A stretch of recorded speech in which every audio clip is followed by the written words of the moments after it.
அரைக்காசம்மன் மட்டுமில்லை, இங்கே 107 ஊரில் இருக்க அம்மன் இருக்காங்க. ஒவ்வொரு ஊரில் இருக்க ஒவ்வொரு அம்பாளுகளுக்கும் இங்கே சக்திகள் உண்டு. குறிப்பாக சொல்லணும்னா இங்கே 107 அம்மனில் தொழில் தடையை கட்டக்கூடிய ராஜமாதங்கி அம்மன், திருமணத்தடை கட்டக்கூடிய கல்யாண மாரியம்மன், குழந்தை பாக்கியம் கொடுக்குற கர்ப்பரட்சாம்பிகை, தீராத தீய பழக்கங்களிலிருந்து மாற்றக்கூடிய நாவலூர் பெரியகாண்டி அம்மன், இச்சாசக்தி, கிரியாசக்தி, ஞானசக்தின்னு சொல்லுவாங்க. அதாவது திருவுடையம்மன், வடிவுடையம்மன், கொடியுடையம்மன். இவங்களை பௌர்ணமி அன்னைக்கு ஒரே நாளில் 3 அம்மனையும் தரிசனம் பண்ணணும். 51 சக்தி பீடங்கள் இங்கே வரைஞ்சிருப்பாங்க. அதே போல் ஒவ்வொரு நட்சத்திரத்துக்கு, அதாவது 27 நட்சத்திரத்துக்கு உண்டான தெய்வங்கள் இருக்கும். அரைக்காசம்மனுக்கு எதிரிலே பார்த்தீங்கன்னா சப்த கன்னிகள் இருப்பாங்க. அதுக்கு 2 சைடுமே 16 திதிக்கு உண்டான தெய்வங்கள் இருக்கும். அதனால் இந்த அரைக்காசம்மன் ஆலயத்தில் நீங்கள் வழிபாடு செய்யும் பொழுது உங்களுக்கு கோரிக்கைகள் எதுவாக இருந்தால் நிறைவேறும் என்பது ஐதீகமாகும். அதனால் இந்த ஆலயத்துக்கு வரும்போது தெய்வீக சம்பந்தப்பட்டான அனைத்து சக்திகளும் நமக்கு கிடைக்கும் என்பது ரொம்ப விசேஷமாகும். குறிப்பாக அரைக்காசம்மனின் முக்கியமான சக்தி, நாம் இழந்த பொருள், பதவி, சொத்துக்களை மீட்டுக் கொடுக்கக்கூடியவள் அரைக்காசம்மன். இது எல்லா ஊர் அம்மன் இங்கேயே இருக்கும். மதுரை மீனாட்சி அம்மன், காஞ்சி காமாட்சி அம்மன், காசி விஷாலாட்சி அம்மன். இது திருவுடை, வடிவுடை, கொடி உடைன்னு சொல்லிட்டு மெட்ராஸில் ரொம்ப ஃபேமஸ். ஒரு காலத்தில் ரொம்ப ஃபேமஸாக இருந்தது. இச்சாசக்தி, ஞானசக்தி, கிரியாசக்தி. அதாவது பௌர்ணமிக்கு காலை, பகல், இரவு ஒரே நாளில் இவங்க 3 பேரும் தரிசனம் பண்ணால் ரொம்ப விசேஷம். இது கதிராமங்கலம் வனதுர்க்கை அம்மன் சொல்லிட்டு கும்பகோணம் பக்கத்தில் பார்த்தீங்கன்னா இந்த அம்மன் இருக்கும். துர்க்கையோட உச்சம் மாதிரி. கோயிலுக்கு மேலே டாப்பே இருக்காது. என்னென்னு கேட்டிங்கன்னா, தினமும் இவங்க டெய்லி காசிக்கு போயிட்டு மறுநாள் காலையில் வருவாங்களாம். அதனால தான் மேலே பார்த்தீங்கன்னா டாப்பே இருக்காது. இதுக்கு என்ன விசேஷம் கேட்டிங்கன்னா, மார்க்கண்டேய மகரிஷிக்கு அவங்க அப்பா அம்மாவுக்கு இவங்க என்ன ப்ளஸ் பண்ணுறாங்க, கவலைப்படாத, உன் பையன் தீர்க்காயுஷாக இருப்பான்ட்டு. செவ்வாயோட உச்சம்ங்கிறனால டாக்டர் ஆகணும் இந்த கோயிலில் போய் செத்தஸ்கோப் வாங்கி கொடுப்பாங்க. அது இந்த கோயிலுக்குள்ள பார்த்தீங்கன்னா வெறும் செத்தஸ்கோப்பாக மாட்டியிருக்கும். அது அதனால தான் இங்கே வேண்டி 2 பேருக்கு நீட்டில் சீட்டு கிடச்சனால செத்தஸ்கோப் மாட்டினாங்க. ஊரில் ஆடி மாத திருவிழாவில் போனீங்கன்னா தலையில் செருப்பு வச்சு தான் ஆசீர்வாதம் பண்ணுவாங்க. குறிப்பிட்ட வருஷத்துக்கு முன்னாடி நார்த் இந்தியா என்ன பண்ணியிருக்காங்க, அன்னதான கூடை எடுத்துட்டு சாப்பிட்டுட்டு ஒரு கூடையில் சாப்பிட்டுட்டு மறுபடியும் தூக்கியிருக்காங்க, வெயிட்டாக இருந்துருக்கு. அப்போ என்ன பண்ணியிருக்காங்க, பூமியை தோண்டிட்டு அந்த கூடையை எடுத்து காலில் மூடுறதுக்கு பார்த்துருக்காங்க. ஒரு பொருள் கிடையாது. காலில் கிடைக்கிற செருப்பு எடுத்து செருப்பாலே இந்த கூடையை மூடிட்டு கிளம்பி போயிட்டாங்க. அந்த ஊரில் உடனே ஒருத்தவங்களுக்கு கனவுல வந்துச்சான், உங்கள் ஊரில் நான் கூடை வடிவில் இருக்கேன்னு எதுக்கு பிரதிஷ்டை பண்ணுவோம். தோண்டி பார்த்தா அம்மனோட சிலையாம். அப்புறம் என்ன பண்ணியிருக்காங்க, பிரதிஷ்டை பண்ணும்போது ஒருத்தர் சுவாமி முதல்ல இந்த பூமிக்குள்ளே செருப்பு வச்சு தான் உள்ளே இருக்கிறதுனால பக்தர்கள் திருவிழாவுக்கு வரும்போது எல்லா தலையிலையும் சிறப்பு வச்சு தான் ஆசீர்வாதம் பண்ணணும்.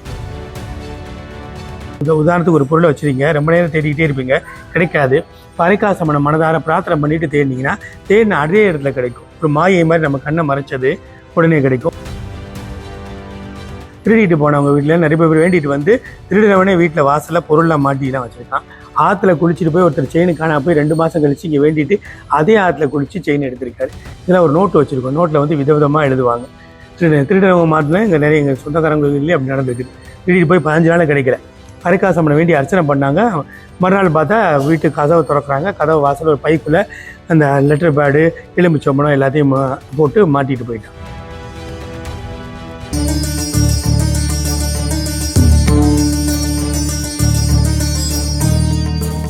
தாங்கள் தரிசனம் செய்து கொண்டிருக்கும் ஆலயம் ஸ்ரீ அரைக்காசம்மன் கோயிலாகும். இந்த ஆலயம் சென்னை வண்டலூர் ஜூ மிருக காட்சி சாலை அருகே கேளம்பாக்கம் போகிற ரோட்டில் 5வது கிலோமீட்டரில் ரத்தினமங்கலம் என்ற அழகிய கிராமத்தில் லக்ஷ்மி குபேரர் ஆலயத்துக்கு எதிரில் இந்த அரைக்காசம்மன் கோயில் இருக்குது.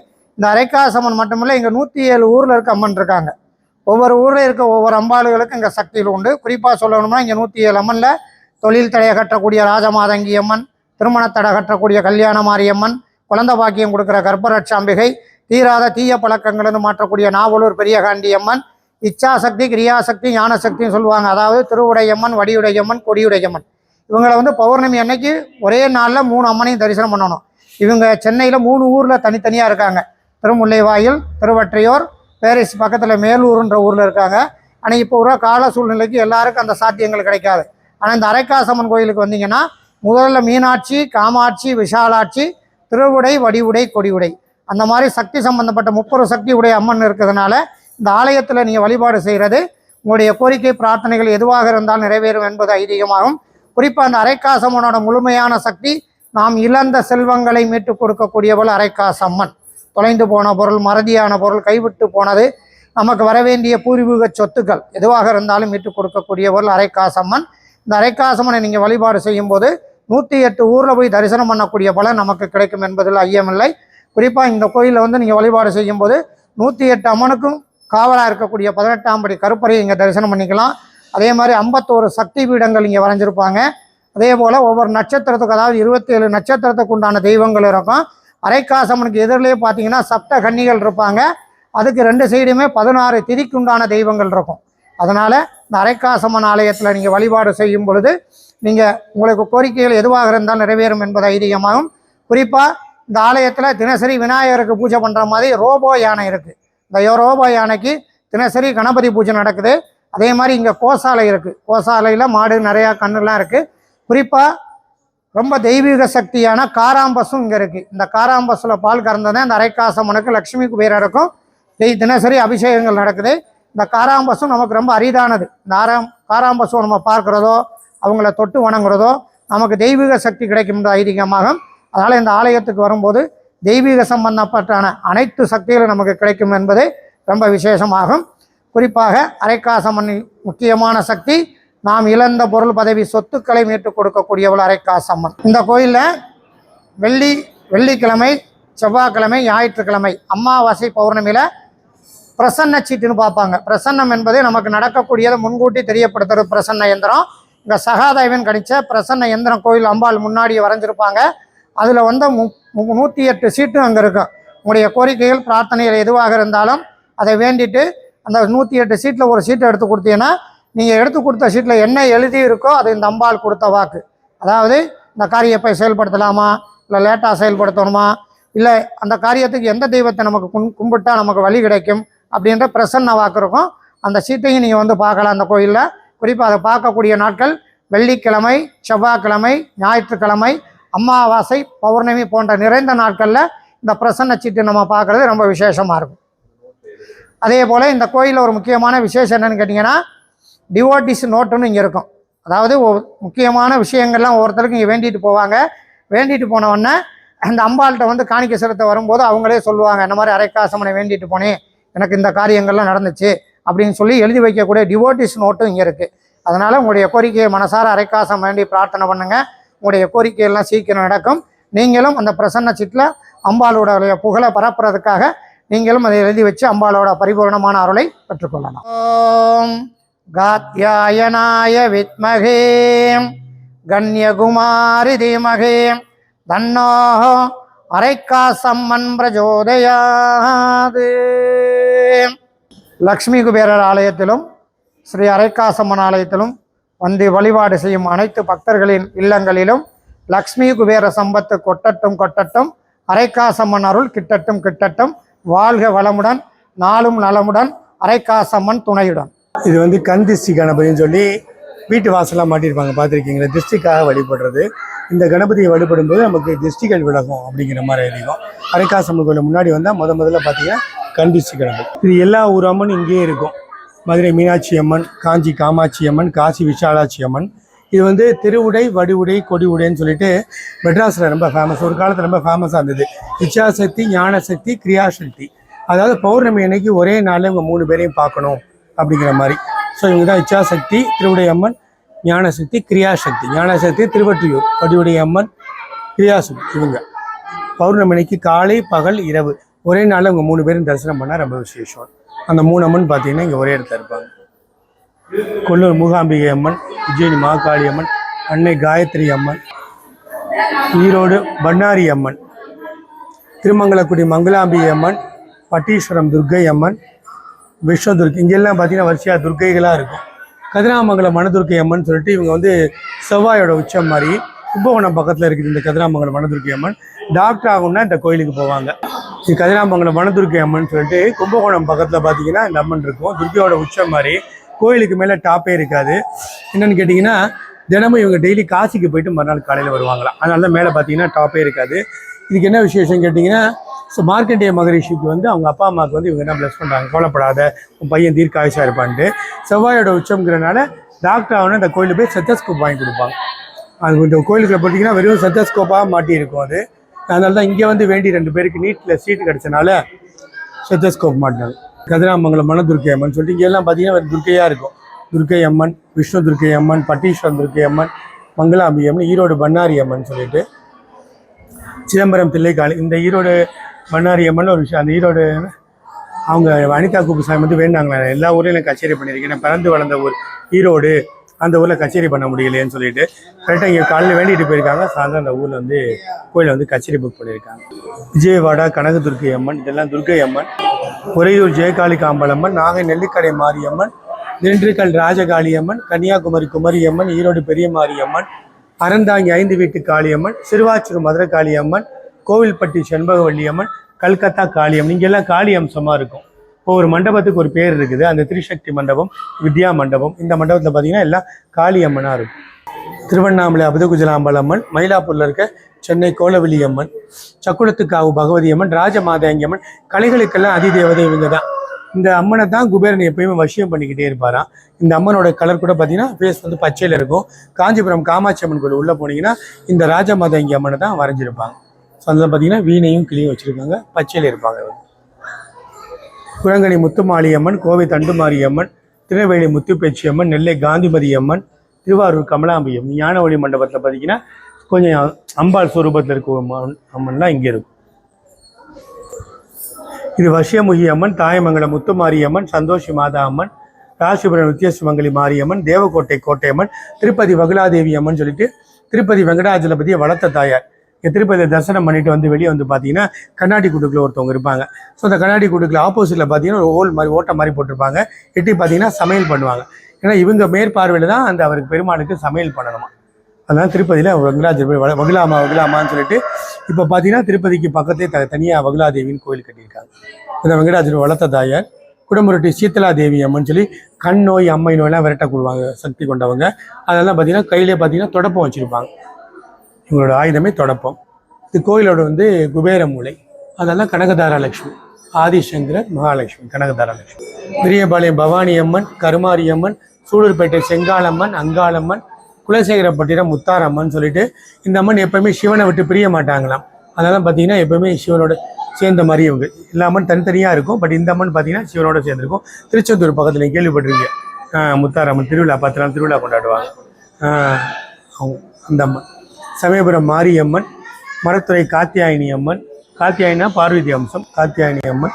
மும்பை மும்பாதேவி அம்மன் சொல்லிட்டு இந்த அம்மனோட ஒரிஜினல் பேர் பார்த்தீங்கன்னா முங்காதேவி. மும்பை கடற்கரைக்கு பக்கத்தில் இருக்கும் இந்த அம்மன். இது வந்து அந்த காலத்து இயற்கையை தானே வழிபடுவாங்க. அப்போ மீனவர்களுக்கு கடலுக்கு போகும்போது இந்த அதிக சீற்றம் வரும்பொழுது கடலை வழிபட்டாங்களாம். இந்த சீற்றத்தை குறைன்னு சொல்லிட்டு வழிபட்டாங்களாம். அதுக்கப்புறம் சீற்றங்களுக்கு குறைஞ்சிதான். அப்புறம் தான் அது உருவமாக வழிபட்டு அந்த முங்காதேவி தான் காலப்போக்கில் வந்து மும்பாதேவி ஆச்சு. மும்பை கடற்கரை பக்கத்தில் இருக்கும். இது பார்த்தீங்கன்னா அங்கேயே மார்பிளில் இருக்கும். அதனால் இங்கேயே மார்பிளில் இருக்கும். புதுக்கோட்டை புவனேஸ்வரி, இமயமலை வைஷ்ணவி, பேரம்பாக்கம் செல்லாத்தம்மன் சொல்லிட்டு இந்த அம்மனுக்கு பார்த்தீங்கன்னா உருவம் கிடையாது. செல்லாத்தம்மன் ஆரம்பத்தில் வந்து உருவம் இல்லாமல் தான் சாமி கும்பிட்டாங்க, கல்லை வச்சு. அந்த காலத்தில் கல் வச்சு தானே சாமி கும்பிடுவாங்க. ஆக்சுவலாக எதுக்காக இங்கே மகாலட்சுமி மாதிரி வடிவமைச்சிருக்குன்னா, மகாலட்சுமி புராணத்தில் என்ன சொல்கிறாங்க, கிராமம் தோறும் நான் செல்லியம்மன் நிறைய கோயில் கேள்விப்பட்டிருப்பீங்க, செல்லியம்மன் செல்லாத்தம்மன் அப்படின்னாவே மகாலட்சுமி அம்சம் அப்படின்னு சொல்கிறாங்க. அதனால பார்த்தீங்கன்னா இங்கே மகாலட்சுமி அம்சம் மாதிரி வடிவமைச்சிருக்காங்க. உப்பந்தலை இசைக்கியம்மன் திருநெல்வேலி ரொம்ப ஃபேமஸ் தெரியும். ரொம்ப பேர் இசைக்கி அம்மாள், இசைக்கி சுப்பையா அப்படிலாம் பேர் வச்சுக்குவாங்க. இசைக்கி அம்மன். பாஞ்சாலங்குறிச்சி ஜக்கம்மா அம்மன் சொல்லிட்டு வீரபாண்டிய கட்டபொம்மனோட குலதெய்வம். பாஞ்சாலங்குறிச்சி அந்த கோட்டைக்கு போனீங்கன்னா இவர் தான் வழிபடுவார். குடுகுடுப்பை செய்கிறவங்க, பார்க்குறவங்க, சொல்கிறவங்க, அந்த மாதிரி ஜோசியம் சொல்கிறவங்களாம் இந்த அம்மா வழிபடுவாங்க. பாஞ்சாலங்குறிச்சி ஜக்கம்மா அம்மன். புவனகிரி பூங்காவனத்தம்மன். அந்த சீட்டை அவர்கிட்ட வந்து திருமச்சூர் லலிதா பரமேஸ்வரி அம்மன் சொல்லிட்டு நிறைய பேர் பார்த்துருப்பீங்க. லலிதா சஹஸ்ரநாமம் படிப்பாங்க பாருங்க. அந்த லலிதா சஹஸ்ரநாமம் தோன்றிய ஊரே இந்த ஊர் தான். அதுதான் அதுக்கு அம்மனுக்கே பார்த்தீங்கன்னா லலிதா பரமேஸ்வரி அம்மன் திருமச்சூர். திருச்சானூர் பத்மாவதி அம்மன், சேலம் அன்னதான மாரியம்மன் சொல்லி சேலம் அன்னதானிப்பட்டி பக்கத்தில் இருக்குது இந்த அம்மன். இது ஸோ இந்த என்னன்னு கேட்டிங்கன்னா, இந்த ஊரில் ஆடி மாத திருவிழாவில் போனீங்கன்னா தலையில் செருப்பு வச்சு தான் ஆசீர்வாதம் பண்ணுவாங்க. ஏன்னு கேட்டிங்கன்னா, ஒரு குறிப்பிட்ட வருஷத்துக்கு முன்னாடி ஒரு நார்த் இந்தியா என்ன பண்ணியிருக்காங்க, அன்னதான கூடை எடுத்துகிட்டு வந்து சாப்பிட்டுட்டு ஒரு கூடையில் சாப்பிட்டுட்டு மறுபடியும் தூக்கியிருக்காங்க, வெயிட்டாக இருந்திருக்குது.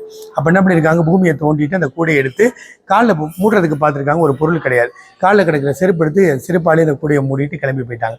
அந்த ஊரில் உடனே ஒருத்தவங்களுக்கு கனவுல வந்துச்சான், உங்கள் ஊரில் நான் கூடை வடிவில் இருக்கேன்னு எதிர்த்து பிரதிஷ்டை பண்ணுங்க. தோண்டி பார்த்தா அம்மனோட சிலையா.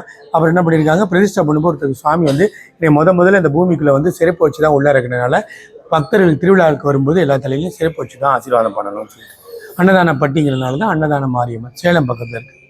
செங்கை நாகாத்தம்மன், மலேசியா மாகாளி அம்மன், புதுக்கோட்டை அரியநாச்சி அம்மன், கல்கத்தா 1000 கை காளியம்மன். இந்த காளிக்கு வந்து 1000 கை இருக்குமா. ஸோ அதெல்லாம் பார்த்தீங்கன்னா 1000 கை இருக்கு. பாளையங்கோட்டை ஆயிரத்தம்மன், ஒட்டப்பிடாரம் உலகாண்டேஸ்வரி அம்மன், திருநெல்வேலி பேராத்தி செல்லியம்மன், ஸ்ரீசக்கர தேவி அம்மன், அருப்புக்கோட்டை சௌடேஸ்வரி அம்மன், திருவானைக்காவல் அகிலாண்டேஸ்வரி அம்மன், திருக்கடையூர் அபிராமி அம்மன். 60, 70 சதாபிஷேகம் எல்லாம் பண்ணிக்குவாங்க பாருங்க. திருக்கடையூர் அபிராமி அம்மன் அந்த அம்மன் இங்கே பார்க்கலாம். திருவட்டூர் பாகம்பிரியாளம்மன், தஞ்சாவூர் புன்னைநல்லூர் மாரியம்மன், கண்டனூர் செல்லாயி அம்மன், நாங்குநேரி உலகநாயகம்மன், திருமுல்லைவாயில் பச்சையம்மன். இங்கேயும் பார்த்தீங்கன்னா பச்சை தான், எப்படி குபேரனுக்கு பச்சை பயன்படுத்துகிறாங்களோ ஆவடி பக்கத்தில் இருக்குது. இங்கேயும் பார்த்தீங்கன்னா எல்லாம் பச்சை தான் கொடுப்பாங்க. திருமுல்லைவாயில் பச்சையம்மன், படுவேடு ரேணுகாம்பாள் அம்மன், வண்டியூர் மதுரையில் இருக்க தெப்பக்குளம் மாரியம்மன், காளகஸ்தி ஞான பிரசனாம்பி அம்மன், சந்திர பரமேஸ்வரி அம்மன். இது வந்து திரு அலங்கார மண்டபம் சொல்லி சந்திரன் அம்சம் கொண்ட அம்மன்லாம் இங்கே இருக்கும். வேட்டைவனம் மனோன்மணி அம்மன் சொல்லிட்டு இந்த கோயிலுக்கு ஒரு விசேஷம் இருக்குது. திருவண்ணாமலை பக்கத்தில் வேட்டைவனம்னு ஒரு ஊர் இருக்குது. அந்த ஊரில் போய் இந்த கோயிலுக்கு போகணும்னு சொன்னீங்கன்னா ஒரு கோயிலை காமிப்பாங்க. நீங்கள் போய் பார்த்தீங்கன்னா திடீர்னு பார்த்தா மசூதியாக இருக்கும். அது ஆக்சுவலாக பாலடைஞ்சு போய் இப்போ பக்கத்தில் கோயிலில் தான் சாமியோட உற்சவரை வச்சு ஒரு லேடி தான் மரகதலிங்கம் வச்சு சங்கூதி பூஜை பண்ணுறாங்க. இக்கோயிலில் படியேறி போனீங்கன்னா 786 அப்படி மசூதி மாதிரி போட்டிருக்கோம். மேலே நிமிர்ந்து பார்த்தீங்கன்னா இந்துக்களோட கோபுரம் இருக்கும். அதான் இந்துக்கள் கோயிலில் போய் இந்த அம்மா உட்காந்துட்டாங்க, மசூதியில் போய் இந்த அம்மா உட்காந்துட்டாங்கன்னு சொல்கிறாங்க. அந்த காலத்துலேயே இந்து முஸ்லீம் ஒற்றுமை மாதிரி இந்த கோயில் பார்த்தீங்கன்னா வெளியே தோற்ற மசூதியாக இருக்கும், மேலே வந்து இந்துக்களோட கோபுரம் இருக்கும். அது போனீங்கன்னா பக்கத்தில் ஒரு லேடி கூப்பிடுவாங்க, வாங்க இங்கே தான் பூஜை நடக்குது. பக்கத்தில் இறங்கி போனீங்கன்னா ஒரு அரண்மனை மாதிரி இருக்கும். அந்த அரண்மனையில் ஒரு லேடி வந்து இந்த அம்மாவோட உற்சவரை வச்சு மரதலிங்கம் வச்சு சங்கூதி ஒரு லேடி தான் பூஜை பண்ணுறாங்க. திருவண்ணாமலை பக்கத்தில் வேட்டைவனம். இது பட்டுக்கோட்டை நாடியம்மன், காரைக்குடி கொப்படை அம்மன், பெங்களூர் ராஜராஜேஸ்வரி, பாண்டிச்சேரி ஏழை மாரியம்மன். பாண்டிச்சேரி ரொம்ப ஃபேமஸ். அருள்மிகு பாண்டிச்சேரி 2 தெருவுக்காக ஒரு கோயில் இருக்கும். அருள்மிகு ஏழை மாரியம்மன் கோயில், அருள்மிகு ஏழை மாரியம்மன் கோயில் பாண்டிச்சேரியில் இருக்கு இந்த அம்மன். நாட்டரசங்கோட்டை கண்ணாத்தான் அம்மன், நாவலூர் பெரிய காண்டியம்மன். தீராத குடிப்பழக்கம், ட்ரக்ஸ் பழக்கம்லாம் சொல்கிறாங்களே, அப்போ இந்த அம்மனை வழிபட்டால் அந்த கட்டுக்குள் வரும் அப்படிங்கிற மாதிரி அதிகம். நாவலூர் பெரிய காண்டியம்மன், ராமேஸ்வரம் நம்புநாயி அம்மன், துல்ஜாபூர் பவானி அம்மன். மராட்டி அம்மனை சிவாஜிக்கு இவங்க தான் வாள் கொடுத்து பிளஸ் பண்ணுறாங்க, நீ வெற்றி பெறுவான்னு சொல்லிட்டு. மராட்டி அம்மனை சிவாஜியோட குலதெய்வம் துல்ஜாபூர் பவானி அம்மன். ஹரித்வார் கங்கை அம்மன், மைசூர் நிமிஷாம்பாள் அம்மன் சொல்லி நிமிஷத்துலேயே கேட்டதை கொடுப்பாங்களாம், அதனால இவங்க பேர் பார்த்தீங்கன்னா நிமிஷாம்பாள் அம்மன். சோட்டானிக்கரை பகவதி அம்மன், சங்கரன்கோவில் கோமதி அம்மன், பள்ளத்தூர் பெரியநாயகி அம்மன், சிங்கேரி சாரதா தேவி அம்மன், அன்னை கல்யாண மாரியம்மன். கல்யாணத்துக்காக வேண்ட அம்மன் தான் இவங்க, கல்யாண மாரியம்மன். திருக்கருக்காவூர் கர்ப்பரசாம்பி அம்மன், பாலதிரிபுர சுந்தரி அம்மன். இது வந்து குருகுல தேவி அம்மன், காசி அன்னபூரணி அம்மன். நிறைய பேர் வீட்டில் பார்த்துருப்பீங்க, அரிசி வச்சு சின்னதாக அம்மாவோட விக்கிரகம் வச்சுருப்பாங்க. அன்னபூரணி அம்மன், விருதுநகர் முத்துமாரியம்மன், ஷியாமலா தேவி. இவங்களும் ராஜமாதாங்கி அம்சம், கலைகளுக்கு அதிதேவதை ஷியாமலா தேவி அம்மன். ஆட்டுக்கால் பகவதி, பெண்களின் சபரிமலைன்னு சொல்லுவாங்க. கிலோமீட்டர் கணக்கில் பொங்கல் வைப்பாங்க பாருங்க, கேரளா வருஷம். ஆட்டுக்கால் பகவதி அம்மன், மைசூர் சாமுண்டீஸ்வரி அம்மன், கன்னிகா பரமேஸ்வரி அம்மன் சொல்லி வைஷாலோட குலதெய்வம். வைஷாலில் அந்த நகைக்கடையெல்லாம் நடத்துகிறாங்கல்ல, நகைக்கடை நடத்துறவங்க குலதெய்வமே இந்த அம்மன் தான், கன்னிகா பரமேஸ்வரி அம்மன். திருவையாறு வேலுக்காத்து மாரியம்மன், அறந்தாங்கி வீரமாக்காளி அம்மன் 107, அரைக்காசை சேர்த்தா 108. இது 18ஆம் படி கருப்பர்னு சொல்லிட்டு மதுரையில் அழகுகள் உங்களுக்கு தெரிஞ்சிருக்கும். அழகுகள் பண்ணிங்கன்னா முதல்ல கருப்பரை பார்ப்பீங்க, அப்புறம் வந்து அழகரை பார்ப்பீங்க. இங்கே அந்த கருப்பருக்கு உள்ள விசேஷம் மாதிரி எல்லாமே இங்கேயே பண்ணுவாங்க. எப்படி கேட்டிங்கன்னா, இந்த அம்மனை பொறுத்தவரை எதாக இருந்தாலும் உத்தரவு கேட்டு தான் பண்ணுவோம். 108 அம்மன் வைக்கலாமான்னு 3 வருஷம் வெயிட் பண்ணி 3ஆவது வருஷம் தான் அவங்க உத்தரவே கொடுத்தாங்க. அதுக்கப்புறம் தான் வச்சோம். இப்போ வைக்கும்போது என்ன நினச்சோம், கருப்பர் காவல் தெய்வம் தானே, கருப்பரையும் சேர்த்து பண்ணிடலாம்னு சொல்லிட்டு கருப்பர் சிலையை ஆர்டர் பண்ணிட்டோம். இங்கே வந்து பிரித்து பார்த்தீங்கன்னா கருப்பர் சிலை 3 துண்டாக உடஞ்சிருது. இதுக்கிட்ட அப்படி உடஞ்சிருக்கு, சரி சரியாக பேக் பண்ணலாம் போனேன்ட்டு திருப்பி சிலையை ஆர்டர் பண்ணி பிரதிஷ்டை பண்ணி கும்பாபிஷேகம் பண்ணிட்டோம். 2வது நாள் என்ன பண்ணியிருக்காங்க, இந்த ஐயருக்கு அந்த போய் எலுமிச்சம்பழத்தை கொண்டு போய் அருவாளை கையில் வச்சு நிற்பாரு. அருவாளை குத்த ட்ரை பண்ணேன், மறுபடியும் பின்னாடி வந்து 2ஆக உடஞ்சி போச்சு. அப்புறம் நேராக நான் மதுரை அழகர் கோயிலில் போய் எங்கள் சொன்னேன், இந்த மாதிரி எங்களுக்கு கருப்பர் சிலை நிற்க மாட்டேங்குது, என்ன விஷயம். அவங்க என்ன சொன்னாங்க, இந்த மாதிரி இங்கேருந்து பிடிமண் எடுக்காமல் உங்களால் கருப்பரை நிறுத்த முடியாதுன்னு சொல்லிட்டு, அப்போல்லாம் என்ன பண்ணுவாங்க, சந்தனத்தை அள்ளி வீசி கதவை திறந்து காமிப்பாங்க. கதவுக்குள்ளே பார்த்தீங்கன்னா ஒரு அருவாள் தான் நிற்கும். இந்த அருவாளிக்கையில் மண் எடுத்து கொடுத்தாரு, இப்போ போய் நிப்பாட்டுங்க நிற்பான்னு. அப்புறம் அந்த மண்ணை எடுத்துகிட்டு வந்து அதை வச்சு அதுக்கப்புறம் பிரதிஷ்டை பண்ணிவிட்டு அதுக்கப்புறம் டோரை மூடிட்டு, அவங்க எப்படி ஆடி மாதம் 10 நாளில் தான் திருவிழாவில் திறப்பாங்களோ அதே மாதிரி நம்மளும் ஆடி 18 மட்டும்தான் இங்கே நட திறப்பாங்க. பட் அங்கே ஆடு பலி கொடுப்பாங்க, பட் இங்கே ஆடு பலி கொடுக்க மாட்டாங்க, பூசணிக்காய் பலி கொடுப்பாங்க. அது முதல் தடவை நடந்தது. 2வது தடவை வந்து மறுபடியும் கும்பாபிஷேகம் பண்ணும்பொழுது இவரோட டைரக்ஷனை மாற்றி வைக்கணும் அப்படின்னு முடிவு பண்ணோம். முதல்ல வந்து அம்மனை பார்த்த மாதிரி இருந்தார், சரி வாசலை பார்த்த மாதிரி இருக்கட்டும் அப்படின்னு முடிவு பண்ணிட்டு என்ன பண்ணோம், சரி போன தடவை மாதிரி பண்ணிடக்கூடாதுன்னு சொல்லிட்டு அம்மன்ட்ட உத்தரவு கேட்டு தான் பண்ணோம். அது சம்மதம் வந்துச்சு கும்பாபிஷேகத்துக்கு. இவர்கிட்ட என்ன பண்ணோம், 2 சீட்டு போட்டு உத்தரவு மாதிரி போட்டு உருட்டி விட்டோம். எந்த சீட்டு முன்னாடி விழுகுதோ அது வந்து சம்மதம்னு சொல்லிட்டு அந்த சீட்டை எடுத்து பார்த்தா சம்மதங்கிற சீட்டு வந்தது. அப்புறம் திருப்பி வச்சுட்டு என்ன பண்ணோம், சரி எல்லாம் வேலைகள்லாம் நடந்தது. மறுபடியும் என்ன பண்ணோம், வேலை நடந்துக்கிட்டே இருக்கும்போது திடீர்னு நின்று போச்சு. என்னடா அந்த வேலை நின்று போச்சு, என்னடா என்ன விஷயம் புரியலன்னு பார்த்தா அப்புறம் ஒரு நாள் படுத்துக்கிட்டே இருந்தால் ஒரு கனவு வருது. அந்த கனவுல என்ன வருது, ஒருத்தர் குடிச்சிக்கிட்டே வராரு, ஒருத்தர் பிடிக்கிறார். அவர் சொல்றாரு, இவர் நான் சொன்னேன் அவர் பிடிங்க விழுக போறாருன்னு சொல்றேன். அவர் சொல்றாரு விழுக மாட்டார். ஒரு முட்டையை கொடுத்து அருவாளை கொடுத்து வெட்டுங்கிறார். ஏன் தாமதம் கேட்கிறார். என்ன பரிகாரம் உனக்கு ஊதி தரட்டும். சரி ஊதி கொடுங்கிறார். இன்னும் அருவாளில் முட்டையை வெட்டுறேன். ஒரு அம்மா லேடி வந்து ஒரு பித்தளை தட்டில் ஒரு 500 ரூபாய் கட்டு 2 கட்டு அப்படி எடுத்து வச்சு ஒரு செம்பருத்தி பூ சிந்தாங்கன்னு எடுத்துக்கிட்டு வாங்குறேன். கனவு ஒழிச்சிட்டேன். அப்புறம் என்ன பண்ணுறேன், டக்குன்னு டைரியில் எழுதுறேன். ஒரு 2 மணி நேரத்தில் ஒரு லேடி ஃபோன் பண்ணுறாங்க. ஃபோன் பண்ணி, சார் உங்கள் கோயிலுக்கு ஒரு டொனேஷன் வச்சுருக்கேன், வாங்கிக்கிறீங்களான்னு. சரி, நடுவில் நின்ற வேலை. அப்புறம் அவங்க கொடுத்த டொனேஷனால் திருப்பி ஆரம்பித்து திருப்பி எல்லாம் ரெஜிஸ்டர் பண்ணி கும்பாபிஷேகம் பண்ணிட்டு முடிவு பண்ணி டேட்டெல்லாம் பத்திரிக்கைலாம் ரெடி பண்ணிட்டு கருப்பர் கோயிலுக்கு போகிறோம். அங்கே போய் என்ன பண்ணி பூஜைலாம் முடிச்சுட்டு வரோம். டக்குனே ஒரு அந்த பூசாரி வாங்கி ஒரு வேலை இருக்குது திருப்பி வாங்கினார். போனால் வாசலேருந்து பெரிய அருவாள் எடுத்து கொடுத்தாரு. போங்க, இது கருப்பரே கூட வந்த மாதிரி. முதல்ல வந்து கேட்டு மண் கொடுத்தாங்க, 2வது கேட்காம அருவாள் கொடுத்தாங்க. கனவுல வந்து கருப்பர் வந்து சொல்லி பணம் வந்தனால ஊதி தட்டுமா சொன்னனால அங்கேருந்து ஊதியை ரெகுலராக நம்ம வாங்கி அவங்க வருஷத்துக்கு ஒரு தடவை நம்ம பூஜையெல்லாம் பண்ணிட்டு வந்தோம் கோயிலில். அதனால் அவங்களுக்கு வர ஊதியெல்லாம் மிச்சம் இருக்க ஊதியெல்லாம் நமக்கு எடுத்து அனுப்புவாங்க. அந்த 18ஆம் படி கருப்பர் கோயிலில் கொடுத்த ஊதி தான் இங்கேயே வச்சுருக்கோம். இல்லைன்னா அதுக்கு முன்னாடி கும்பாபிஷேகம் முன்னாடி தான் ஊதி இருக்காது. இப்போ பார்த்தீங்கன்னா ரெகுலராகவே அவங்க கருப்பர் கோயிலில் கொடுத்த ஊதி தான் இங்கே வச்சுருக்கோம். இவரை மிச்ச நேரத்தை நீங்கள் சந்தனம் தடவிட்டு அவரை பார்க்கலாம். எப்போயுமே ஏன் பார்க்க முடியாது, உக்ரமான தெய்வம் இருக்குது, படையில் போட்டுகிட்டே இருக்கணும். அதனால தான் சந்தனத்தை தடவிட்டு சந்தனம்னா குளிர் வைக்கிறதில்ல, குளிர் வச்சுட்டு பார்க்குறது. வருஷத்துக்கு ஒரு நாள் இவர் கதவை திறந்து படையில் போட்டு பூஜை பண்ணுவாங்க. இது கருப்பரோட தங்கச்சி ராக்காட்சி அம்மன் சொல்லிட்டு மாதிரி எல்லாரும் பார்த்தீங்கன்னா கருப்பர் இருப்பார், பழமுதி சோலை இருக்கும். மேலே பார்த்தீங்கன்னா ராக்காட்சி அம்மன் ரொம்ப பேர் தீர்த்தத்தில் குளிப்பாங்க. தீர்த்தத்தில் குளிக்கும்போது ஆக்சுவலாக ராக்காட்சி அம்மன் கீழே பார்த்தீங்கன்னா ஒரு போய் சொன்னால் திறந்து காமிப்பாங்க. ஒரு இது மாதிரி இருக்கும், சிமெண்ட் ஸ்லாப் மாதிரி. அந்த ஸ்லாப்பை தூக்குனா அதில் வந்து ஃபால்ஸ் விழுவும். அந்த அருவி வழியாக தான் இவங்க கீழே குளிக்கிறது. அந்த அருவி மேலே தான் அந்த ராக்காட்சி அம்மன் உட்காந்துருக்காது. ஸோ கருப்பரோட தங்கச்சி. ஸோ அவங்களோடது டிராயிங்காக வரைஞ்சிருக்காங்க. அதே மாதிரி இங்கே பார்த்தீங்கன்னா எல்லா நட்சத்திரத்துக்கும் ஒரு தேவதை இருக்கும். நீங்கள் ஒரு நட்சத்திரத்தில் பிறந்திருப்பீங்கல்ல. இப்போ நீங்கள் என்ன நட்சத்திரம், நீங்கள் ஆயில்யம். இங்கே பாருங்கள், வரிசையாக எல்லா நட்சத்திரத்துக்கும் ஒரு தேவதை இருக்கும். ஆதிசேஷன் இதுதான் உங்களோட அதிதேவதை ஆயில்யம். இப்போ வந்து ஒவ்வொரு நட்சத்திரத்துக்கு ஒரு தேவதை இருக்குது. இந்த தேவதையை நம்ம வழிபட்டால் விசேஷம். இப்போ விசாகத்தில் பிறந்தால் முருகப்பெருமான், சுவாதியில் பிறந்தால் வாயு, சித்திரையில் பிறந்தால் சக்கர. அது மாதிரி 27 நட்சத்திரத்துகளுக்கும் 27 தேவதைகள் இருக்காங்க.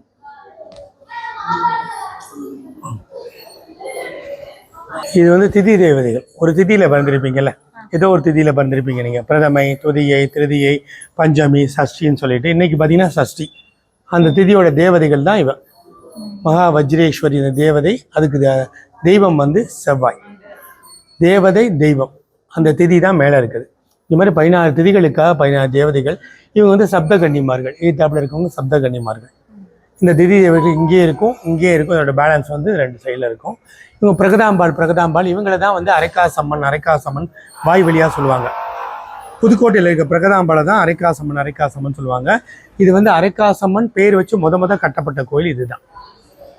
ஏன்னா ஒரு தடவை வந்து குபேரன் கோயிலில் வந்து மெயினாக ஃபஸ்ட்டு வருஷம் திருக்கல்யாணம் நடக்கும்போது செயின் ஒன்று காணாம போச்சு.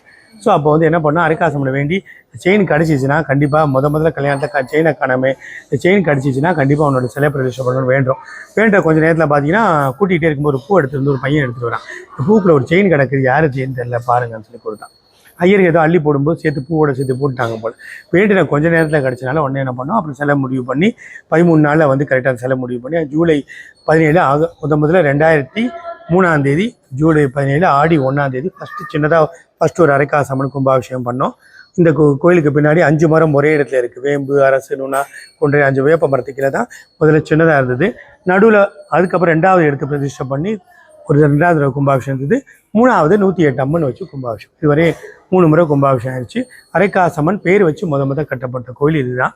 புதுக்கோட்டையில் இருக்க பிரகதாம்பாளை வாய் வழியாக அரைக்காசம்மன் சொல்லுவாங்க. புதுக்கோட்டை மன்னர் விஜயநகர பேசுமனோட குலதெய்வம். அங்கே இருக்க பிரகதாம்பாளை தான் இங்கே அரைக்காசம்மனாக வரைஞ்சிருக்குது. 3Dயில் வரைஞ்சிருக்குது. எந்த டைரெக்ஷனில் பார்த்தாலும் உங்களை பார்த்த மாதிரி தெரியும். இப்படி பார்த்தாலும் அப்படி பார்த்தாலும் உங்களை பார்க்குற மாதிரி இருக்கும். இது வந்து மகாமேரு, இது ஸ்ரீசக்கரம், இது ஆண், அது பெண் மாதிரி. ஸோ இந்த டிராயிங்கை இமேஜின் பண்ணி பார்த்தீங்கன்னா, கற்பனை பண்ணி பார்த்தீங்கன்னா, இதை அப்படியே ப்ரெஸ் பண்ணி பார்த்தீங்கன்னா அந்த டிராயிங் வந்துடும். இதை அப்படியே அமுக்கி பாருங்கள், இப்படியே அமுக்கி பார்த்தா அந்த டிராயிங் வந்துடும். ஸ்ரீசக்கரம் இது மகாமேரு, அது ஸ்ரீசக்கரம், இது ஆண், அது பெண். மகாமேரு வந்து எல்லாரும் டக்குன்னு வச்சு அப்படி வழிபடக்கூடாது. அது கொஞ்சம் சுத்தபத்தமாக இருக்கணும். எல்லா சக்திகளும் தீவிரமாக இருக்கனால உக்ரவ மாதிரி இருக்கணும். இதை வந்து கொஞ்சம் வழிபாட்டு முறைகள் கொஞ்சம் பார்த்து பண்ணணும். ஸ்ரீசக்கர வழிபாடு எல்லாரும் வீட்டில் வச்சு பண்ணல. லலிதா சாஸ்திரம் படிப்பாங்க பாருங்கள், அந்த லலிதா சாஸ்திரம் படித்து பண்ணக்கூடிய பூஜை ஸ்ரீசக்கர வழிபாடு எல்லாரும் பண்ணலாம். மேலே இருக்கிற ஸ்ரீசக்கரம், கீழே இருக்கிறது மகாமேரு. ஸோ இந்த அரைக்காசம்மனோட உற்சவர். இந்த இவங்களை தான் நவராத்திரி அன்னைக்கு எப்படி 48 நாள் குபேர உற்சவமூர்த்தி எடுத்து போய் குபேர பூஜை பண்ணுறோம்னு சொன்னோமோ, அதே மாதிரி நவராத்திரி 10 நாள் வருது பாருங்கள். அந்த 10 நாளைக்கு இந்த அம்மன் வெளியே வரும். அரைக்காசம்மன் உற்சவமூர்த்தி, அரைக்காசு பூஜை நடக்கும். அந்த மேலே எல்லாம் பார்த்தீங்கன்னா 51 சக்தி பீடம் வரைஞ்சிருக்கும். இந்த சைடெல்லாம் சக்தி பீடம் சொல்கிறாங்கல்ல, 51 சக்தி பீடம். பின்னாடி தசமகா வித்யா, நட்சத்திர தேவதைகள், இவங்க திதி தேவதைகள். இது வந்து சகாதேவன் எந்திரம் சொல்லிட்டு பஞ்ச பாண்டவர்களில் சகாதேவன் தான் வந்து எப்போ போர் தொடுக்கலாம் அப்படிங்கிற மாதிரி ஐடியா, ஜாதகம் நல்லா பார்க்கக்கூடியவர். அவர் பேரில் இருக்க எந்திரம் 108 எந்திரம் போட்டு 108 பலன் மாதிரி இருக்கும். இங்கே வந்து உங்களுக்கு ஏதாவது டவுட் இருந்ததுன்னா, இந்த இப்போ ஒரு இடம் வாங்கலாமா வேண்டாமா, இந்த வரணை முடிக்கலாமா, ஒரு டபுள் மைண்ட் மாதிரி 2 சிந்தனைகள் இருக்குல்ல, அந்த மாதிரி நேரங்கள் என்ன பண்ணணும், நீங்கள் அரைக்காசம்மனை வேண்டிட்டு ஒரு சீட்டு மாதிரி எடுத்து பார்த்தீங்கன்னா ஒரு பலன் வரும். கண்டிப்பாக அந்த நம்பிக்கையோடு பார்க்கும்போது அந்த பலன் ரொம்ப கரெக்டாக நடக்கும். எதுக்காக இங்கே சீட்டு பார்க்குறோன்னு கேட்டிங்கன்னா, புதுக்கோட்டை மன்ன சொல்கிறேன் பாருங்க, பிரகதாம்பாள் விஜயநகர் பேசும்போது வந்து எதாக இருந்தாலும் நம்மகிட்ட உத்தரவு கேட்டு தான் பண்ணுவாராம். பண்ணலாமா வேண்டாமா, பண்ணலாமா வேண்டாமான்னு. ஒரு முறை வந்து பிரிட்டிஷ் சமஸ்தானம் போர் தொடுக்கும் பொழுது புதுக்கோட்டை சமஸ்தானத்தை என்ன பண்ணாங்கன்னா, போருக்கு போகலாமா இல்லை விட்டு கொடுத்து போகலாமான்னு அம்மன்ட்ட உத்தரவு கேட்கும்போது விட்டு கொடுத்து போன்னு சொல்லி வந்துச்சான். விட்டு கொடுத்து போனாட்டி அவங்களே பார்த்து ஆச்சரியப்பட்டு, பரவாயில்ல இந்த சமஸ்தானத்தெல்லாம் நீனே ஆளு அப்படின்னு சொல்லி விட்டு கொடுத்துட்டு போயிட்டாங்களாம். அவருக்கு ஒரு முறை முக்கியமான பத்திரங்கள்லாம் தொலைஞ்சு போகும்போது தான் அப்போ வேண்டுறார். வேண்டி இந்த மாதிரி பிரகதாம்பாளை அரைக்காசம்மனுக்கு கிடைச்ச இந்த பொருளெல்லாம் எனக்கு எடுத்து கொடுத்துட்டீங்கன்னா அந்த பத்திரங்கள்லாம் நான் பயன்படுத்தக்கூடிய நாணயத்தில் உன்னோட உருவத்தை அச்சடித்து நவராத்திரி தோறும் மக்களுக்கு இலவசமாக வழங்குவேன் அப்படின்னு வேண்டுறாரு. அதே மாதிரி பத்திரம்லாம் கிடைச்சிருது. அப்போ என்ன பண்ணுறாரு, அவர் பயன்படுத்தக்கூடிய நாணயத்தில் அம்பாலோட உருவத்தை அச்சடித்து நவராத்திரி தோறும் இலவசமாக வழங்குறாரு. அந்த காலத்து நாணயம் வந்து அரை வடிவத்தில் இருக்கும். அரைவடி நாணயத்தில் அம்மனோட உருவம் முதல்ல வந்தனால அரைக்காசம்மன் பேர் வந்துச்சு. அந்த நாணயம் எப்போ அடித்தாங்க கூட ஹிஸ்ட்ரி கூட இருக்குது. முதல்ல லண்டனில் பிரிக்கிங்ஹாமில் தான் ஃபஸ்ட்டு அடித்தாங்க. அதுக்கப்புறம் தான் இந்தியாவில் புதுக்கோட்டையில் அடித்தாங்க. எப்படி 5 பைசா 10 பைசா 2 பைசா 1 பைசாலாம் இருக்கும், அது மாதிரி புழக்கத்தில் உள்ள காசு தான் அந்த அரைக்காசம்மன் காசு. ஸோ அந்த காசில் அந்த அரைக்காசம்மன் உருவத்தில், அரை வடிவ உருவத்தில் அம்மனோட உருவம் முதல்ல வந்தனால அரைக்காசம்மன் அப்படின்னு பேர் வந்துச்சு. மன்னர் வந்து தொலைஞ்சு போனி வேண்டி உடனே கிடச்சனால மன்னர் மக்கள் எல்லாமே தொலைஞ்சு போனால் வேண்டிக்கிறார். ஒரு உதாரணத்துக்கு ஒரு பொருளை வச்சுருக்கீங்க, ரொம்ப நேரம் தேடிக்கிட்டே இருப்பீங்க, கிடைக்காது. இப்போ அரைக்காசம்மனை மனதார பிரார்த்தனை பண்ணிட்டு தேடினீங்கன்னா தேடின அதே இடத்துல கிடைக்கும். ஒரு மாயை மாதிரி நம்ம கண்ணை மறைச்சது உடனே கிடைக்கும். திருடிட்டு போனவங்க வீட்டில் நிறைய பேர் வேண்டிட்டு வந்து திருடினவனே வீட்டில் வாசலில் பொருள்லாம் மாட்டிலாம் வச்சுருக்கான். ஆற்றுல குளிச்சுட்டு போய் ஒருத்தர் செயின் காணா போய் 2 மாதம் கழிச்சு இங்கே வேண்டிட்டு அதே ஆற்றுல குளிச்சு செயின் எடுத்திருக்காரு. இதெல்லாம் ஒரு நோட்டு வச்சுருக்கோம். நோட்டில் வந்து விதவிதமாக எழுதுவாங்க. திருடினவங்க மாட்டில் இங்கே நிறைய எங்கள் சொந்தக்காரங்க இல்லையே அப்படி நடந்திருக்குது. திருடிட்டு போய் 15 நாள் கிடைக்கல. அரைக்காசம்மனை வேண்டி அர்ச்சனை பண்ணாங்க. மறுநாள் பார்த்தா வீட்டு கதவை திறக்கிறாங்க. கதவு வாசல் ஒரு பைக்குள்ளே அந்த லெட்டர் பேடு, எலுமிச்சம்பழம் எல்லாத்தையும் போட்டு மாட்டிட்டு போயிட்டாங்க. லேப்டாப்பு, ஐபேடு எல்லாத்தையும் போட்டு அவங்க செட்டது என்னென்ன திருடானோ எலுமிச்சம்பழம் ஊதியோடு வீட்டு வாசலையும் மாட்டிட்டு போயிட்டான். அப்படி ஒருத்தர் 2 மாதத்துக்கு முன்னாடி ஆற்றுல போய் குளிச்சிருக்காரு. செயினை விட்டுருக்காரு. செயினை விட்டு கிடைக்காம தேடி பார்த்து கிடைக்காம வந்துட்டு 2 மாதம் கழிச்சு இங்கே சாமி கும்பிட்டுட்டு போயிருக்காரு. அரைக்காசம்மனை வேண்டிட்டு மறுபடியும் வீட்டில் ஒய்ஃப்ட்ட சொல்லியிருக்காரு, வாமா அப்போ அவங்க மறுபடியும் போய் தேடுவோன்னு சொல்லியிருக்காங்க. 2 மாதம் கழிச்சு அதே ஆற்றுல 4 மணி நேரம் தேடி பார்த்துருக்காரு, கிடைக்கல. கடைசி ஒரு நிமிஷம் நின்று தீவிரமாக வேண்டாராம். என் குலதெய்வமே அரைக்காசம்மனை எனக்கு எடுத்து கொடுத்துரு, அன்னதானத்துக்கு என்னால் முடிஞ்சதை பண்ணுறேன்னு சொல்லி வேண்டிட்டு கீழே குனிஞ்சிட்டு ஒரு தடவை முங்கி எந்திரிக்கிறாரோ வைக்க போகிற மாதிரி இருக்கான். அந்த வைக்க போகிறதுக்குள்ளே பார்த்தா அந்த செயின் இருக்குது. அதெல்லாம் நோட்டில் எழுதி வச்சுருக்காங்க. அதே மாதிரி திருச்சியிலேருந்து ஒருத்தர் இங்கே சென்னைக்கு வராரு. சென்னைக்கு வந்துட்டு எல்லாம் பர்ச்சேஸ்லாம் பண்ணிவிட்டு திருச்சிக்கு மறுபடியும் போகிறாரு. கழுத்தில் போட்டுருக்கு செயினை காணும். வந்து ஃப்ளைட்டில் வந்துட்டு மறுபடியும் ஆட்டோவில் சுற்றி வாங்கிட்டு ஏன்னா காணமேன்னு சொல்லிட்டு அரைக்காசம்மனை வேண்டிட்டு மறுநாள் ஃப்ளைட்டில் திருப்பி அந்த ஆட்டோக்காரன்ட்ட போய் கேட்குறாரு, என் செயினை பார்த்தியாப்பான்னு. தெரியலையே, நான் ஒன்றும் பார்க்கலையேன்னு சொல்லியிருக்காங்க. இப்படி திரும்பி பார்த்துருக்காரு. ஆட்டோக்குள்ளே இந்த செயின் கிடக்கு. அந்த ஒரு நாள் புள்ளி ஆட்டோக்கார கண்ணிலையும் படாமல் யார் கண்ணிலையும் படாமல் இவருக்கு கிடைச்சு. அது மாதிரி விதவிதமான அனுபவங்கள். இது இழந்த பொருள் மட்டும் இல்லை, குழந்தை பாக்கியம், திருமண பாக்கியம் எல்லாமே உங்களுக்கு சில பேர் ஒவ்வொருத்தவங்க ஒரு மாதிரி வேண்டிக்குவாங்க. ஒருத்தவங்க ஹஸ்பண்ட் ஒய்ஃப் வந்தாங்க, அவங்க ஒய்ஃப் நல்லா சாமி கும்பிட்டாங்க, ஹஸ்பண்ட் நம்பிக்கை இல்லை, ஜென்ரலாக சாமி கும்பிட்டு போயிட்டாரு. ஒரு வாரம் கழிச்சு என்ன சொன்னாங்க, அம்மனுக்கு 37,000 ரூபாய்க்கு பட்டுப்படம் வாங்கிட்டு இருக்கீங்க, சாத்தணும். எதுக்கு நான் 30 ரொம்ப இன்ட்ரெஸ்டாகவே கேட்கல, எதுக்கு நான் சொன்னேன். சரி வாங்கன்னு சொன்னேன். சாத்தும்போது சொல்ல, நீங்கள் சொன்னீங்கல்ல இழந்ததெல்லாம் திருப்பி கொடுப்பாங்கன்னு சொன்னீங்கல்ல, நான் என்ன வேணும் தெரியுமா, என் தூக்கத்தை இழந்தேன், என் தூக்கத்தை கொடு அப்படின்னு சொல்லிட்டு வேண்டிட்டு காரில் பின்னாடி போயிட்டே இருக்கேன். போகும்போதே தூங்கிட்டேன். அதுக்கப்புறம் மாயாஜாலில் போய் என் கார் சாவியை தொலைச்சிட்டேன். நீங்கள் சொன்னது ஞாபகம் வந்துச்சு. தேடி பார்த்தேன், கிடைக்கல. உடனே அரைக்காசம்மனை வேண்டேன், இந்த மாதிரி சாவி கிடச்சிச்சின்னா உனக்கு ஏதாவது பண்ணுறேன் வேண்டுறேன். அடுத்த செக்யூரிட்டி வந்து என் கையில் கொடுக்குறேன். யாரோ சாவி விட்டுட்டு போயிட்டாங்க, உங்கள் சாவி. அப்படி மாதிரி 3 தடவை எனக்கு மேஜிக் மாதிரி நடந்தது. அதனால தான் என்னோட டேட் ஆஃப் பர்த் 21, எனக்கு 37 வயசு. அதெல்லாம் 37 எந்த சாமிக்கு நான் போய் புடவை எடுத்ததில்லை, இந்த சாமி தான் ஃபஸ்ட்டு எடுக்கிறேன் அப்படின்னு சொல்லி எடுத்தது. அது மாதிரி நிறைய நம்பிக்கையோடு வேண்டவங்களுக்கு நிறைய நல்லது நடக்கும். அந்த சீட்டை இங்கே பிரகதாம்பாளை உத்தரவு கேட்குறனால தான் இங்கேயே அது மாதிரி பார்த்தீங்கன்னா செவ்வாய், வெள்ளி, ஞாயிறு, அமாவாசை போகிறவங்களே இங்கேயே சீட்டு போட்டு உத்தரவு கேட்கும். எங்களுக்கு ஏதாவது டவுட் இருந்ததுன்னா அம்மன்ட்ட வந்து உத்தரவு கேட்கலாம் நீங்கள். செவ்வாய் வெள்ளி ஞாயிறு அமாவாசை பௌர்ணமி பிரசன்ன சீட்டுன்னு சொல்லுவாங்க. அந்த பிரசன்ன சீட்டு இங்கே பார்ப்போம்.